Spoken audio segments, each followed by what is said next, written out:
just wait. Yeah. So definitely any of these risks, any of these signs are something that you've seen in your family. It's like, if you already are seeing this, that's already it's already escalated enough to where I would urge changes to happen, to where if there's no quality time, that quality time becomes something. And if it means, you know, you're going to also get help from the outside, that you do that you'll have these outside agencies or private therapists or somebody helping, a community, maybe if it's church activities or a club, some kind of social event, like having that time to expose yourself to those things, especially if it's already got to this point to where there's already thoughts of like not wanting to be here anymore. And if somebody was to voice these things, like especially if it's your child in your home, I would really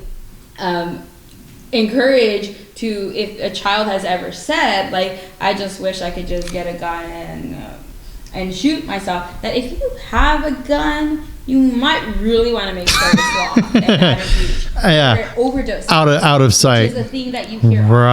Especially nowadays. And so being aware of, if you suspect or know that your child or anyone in your family has had those thoughts, that maybe you're going to make the decision to kind of lock them away. Or hide them away somewhere where it's out of reach. Where maybe out of a moment of impulse that is going to prevent that from being the easy route. So knowing like if somebody has expressed these things and what methods they've talked about, that doing what you can, that if they're somebody that maybe has had tendencies of cutting or has talked about wanting to cut, that you're gonna maybe lock up your kitchen knives, your scissors, any other sharps that are around. It's gonna change your life around. It's changing your lifestyle, because now you have to get out of your way to get a knife. But doing it for a good cause, that's really important. One of the most important things in the world, which is life.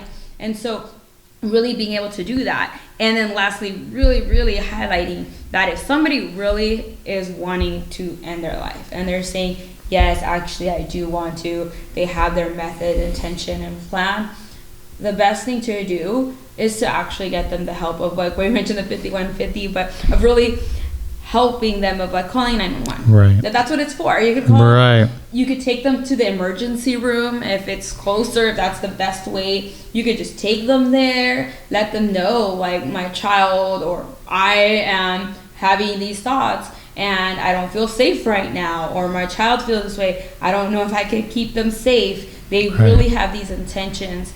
Then they can further assess there, and they'll make the decisions of whether they'll be psychiatrically hospitalized or not, getting some help there. They get a lot of intensive services there, therapy, individual, all kinds of stuff aside from medication. So sometimes that's what we need to do on our end too, to make sure our kids safe, because we don't want to just hope things are okay and then something happens and we didn't take it seriously. So definitely 911 is a huge stressor. I think that I would really recommend that. Don't take it lightly. Like, that's something that you should call. It's not something just to brush off if ever needed.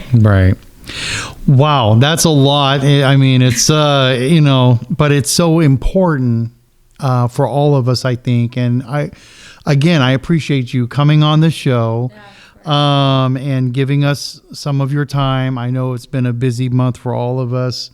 But we appreciate it. We value everything that you've shared with us. Well, thank you once again, and thank all of you out there for joining us here on this special edition of Los Banos Today. And we want to encourage you, again, like Virginia said, just listen. Sometimes that's all it takes. Thank you so much. Have a great evening. Bye-bye.